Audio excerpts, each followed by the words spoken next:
Welcome to Not Milk Never Milk. Subscribe if you're lactose intolerant.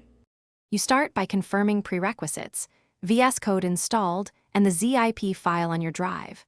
Once done, open VS Code and install a ZIP handling extension if you don't have native support. Then open a new window and select File, Open Folder to choose or create a workspace. This gives you a clear target location. Make sure the workspace is empty or organized. Otherwise, you may overwrite files later. Now, you're ready to bring the ZIP into the editor for inspection and extraction. You use the extension or built-in archive preview to open the ZIP. Once opened, browse the folder structure and preview key files.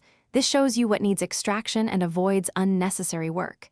If you need full access, choose Extract here to unpack into the current workspace or Extract to specify a different folder. While extracting, watch for overwrite prompts and resolve them deliberately. After extraction, refresh the Explorer view to ensure all files appear and maintain relative paths, so imports and configs continue to work.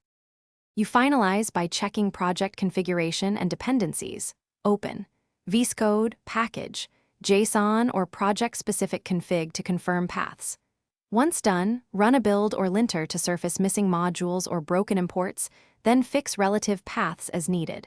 If something goes wrong, make sure permissions allow file creation and that the ZIP's internal structure matches expected layout. Additionally, check the extension or VS Code output logs for extraction errors. With these steps, Thanks for watching. If this was helpful, leave a like and consider subscribing. See you next time.